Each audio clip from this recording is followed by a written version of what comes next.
This is Talk Business and Politics with Roby Brock.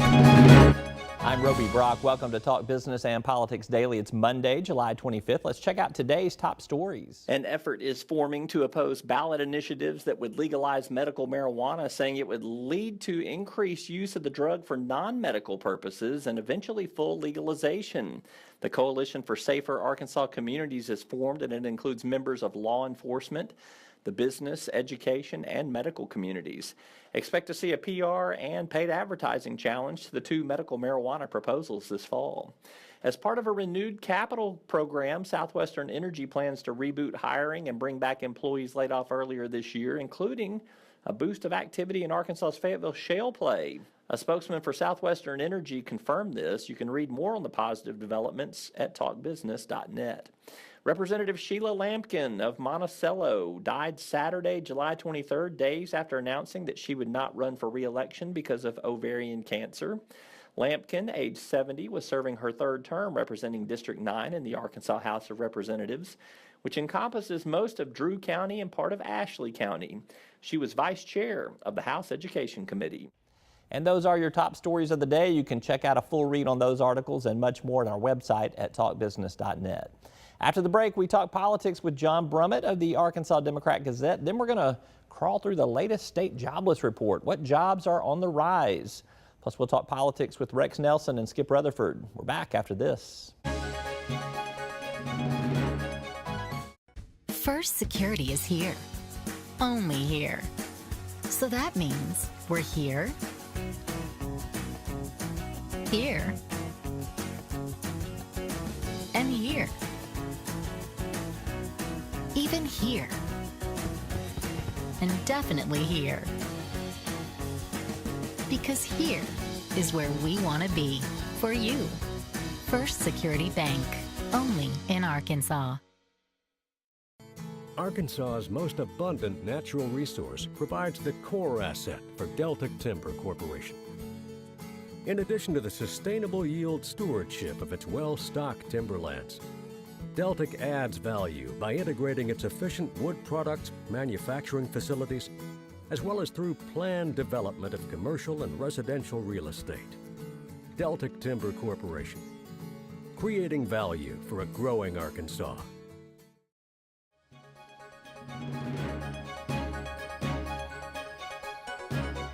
Every Monday, we sit down with John Brummett, political writer for the Arkansas Democrat-Gazette. He's a Talk Business and Politics contributor, too. Welcome back, as always. Good to be with you. It's good to be a Monday. Your Sunday column in the Democrat-Gazette, Yes, sir. you actually make some comparisons and contrasts between Ted Cruz and Asa Hutchinson. How does one do that? Skill, talent, creativity.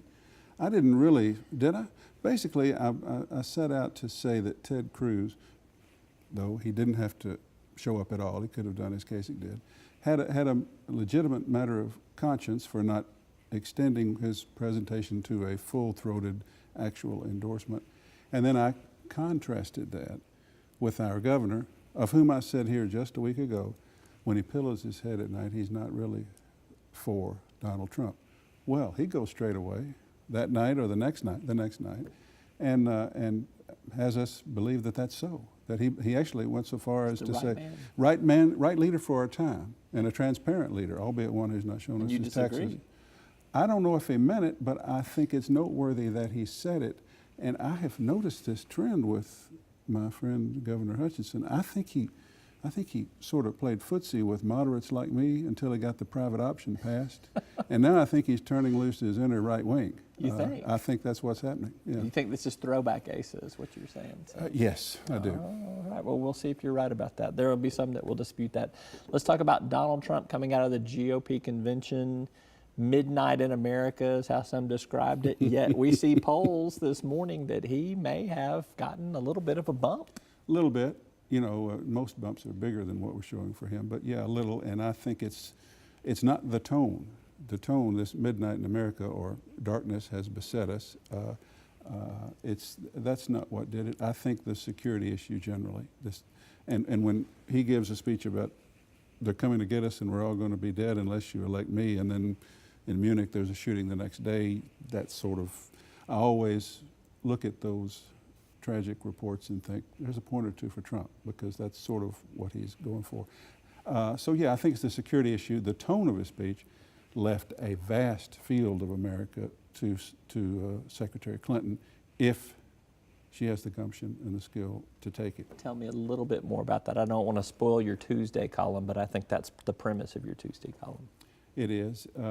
She's got a job to do, and I think, as I just said, and it's not in the column exactly, but she needs to show that she's tough, and that she needs to deflect some of this idea that Trump is the man we need for this dangerous new world. But beyond that, basically, I do say, and I'll share this much about tomorrow's column, Trump's speech seemed to me, his convention speech, seemed to be aimed to that character Clint Eastwood played early in the movie Gran Torino. He's just mad about everybody, mad about all the people of different ethnicities, different colors, the way things have gone in this world. He's saying, everybody get off my lawn. I think that's who Trump was appealing to. There's a whole new modern America that's developed since the 1950s, and it is there for Hillary to take. She has not thus far been able to connect with people in an engaging way to do that. So I think her job, while I do agree she's got to show some toughness, she's got to be real, she's got to be human. And her message has to be more than, dadgummit, I want to be president, and I've waited long enough, which right. I think has been her message so far. And everybody tells you, who knows her well, she can be very engaging, very human, easy to connect to.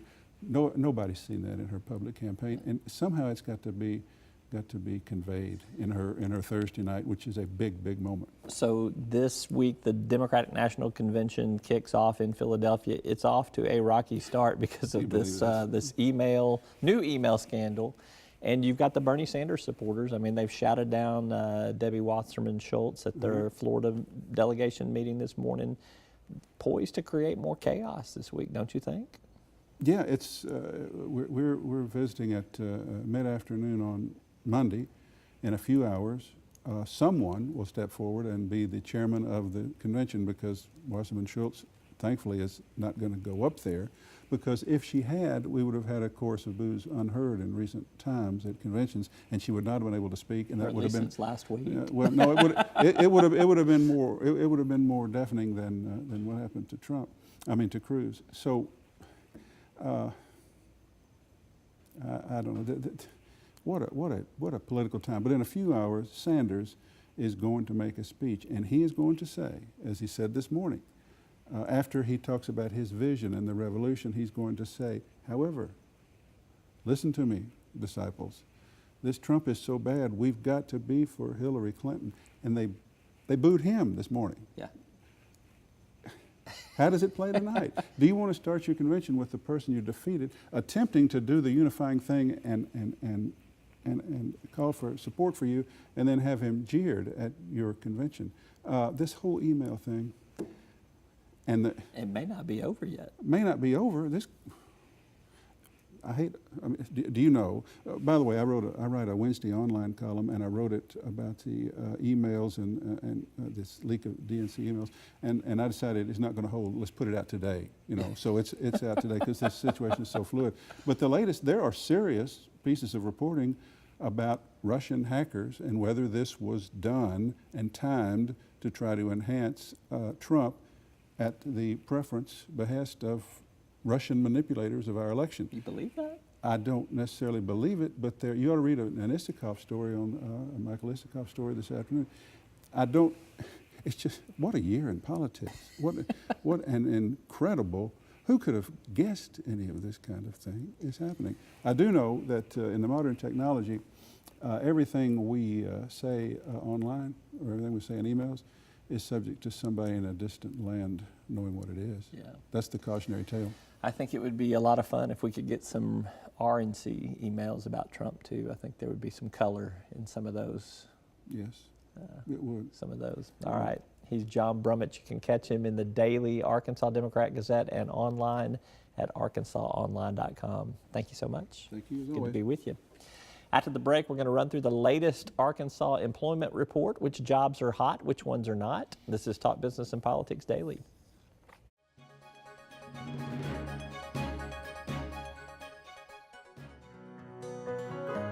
Each day, the promise of our nation begins again. Arkansas, and America moving forward. I help make that promise a reality. It's not for everyone, but people everywhere depend on us. Oh, I love you too, sweetie. Trucking delivers, or everything stops. And that's what drives me. I did. As Arkansas's population grows, so do our energy demands. But with the right mix of resources, reliable, affordable power will always be a reality. These resources are all around us in our rivers, blowing through our trees, even right below our feet. The answer isn't focusing on one resource, it's embracing them all. The electric cooperatives of Arkansas know that a balanced approach to power builds our communities and powers our dreams. Visit themixmatters.com and see why there's power in knowledge.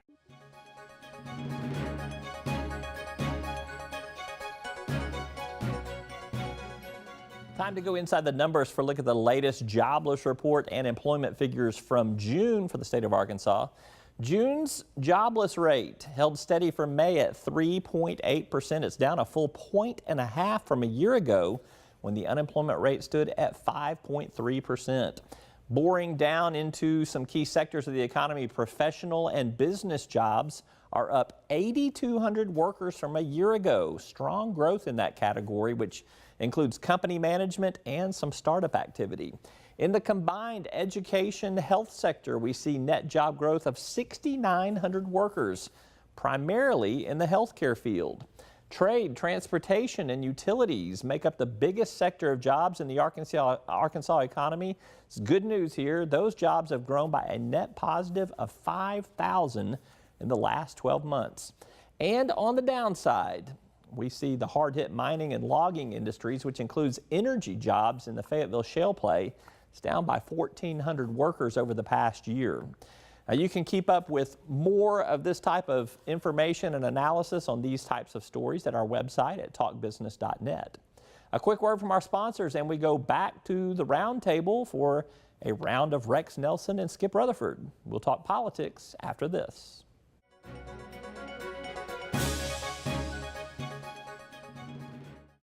Circuits turn on the lights by making a connection, by closing the loop. At Entergy, we believe our economy is circular too. What you put in comes back. So we invest billions in new infrastructure, which helps attract new industry, which helps create new jobs. We partner with local communities to electrify the economy, and together we power life. Entergy. At Deltic Timber Corporation, we believe in the responsible creation of communities, in the development of neighborhoods that bring convenience and comfort to life, while respecting the beauty and delicacy of nature. Like the harmonious balance of environment and expansion found in the thriving communities of Chenal Valley and Chenal Downs in Little Rock, and Red Oak Ridge in Hot Springs. Because the best communities in the natural state are the ones that help keep it that way.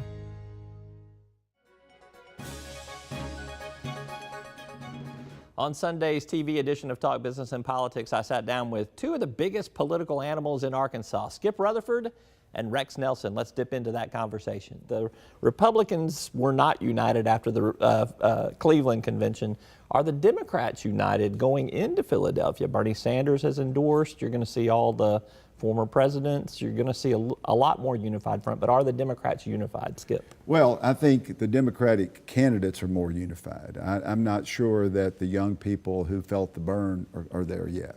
I think one of the key things to watch, Roby, in the opening moments of the Democratic convention is what does Bernie Sanders say? Not just his support of Hillary Clinton, but what does he say to his supporters? That's going to be the big opening night at the Democratic convention, because Hillary needs this young people activist base that right now still hadn't moved over there. Yeah. Moving.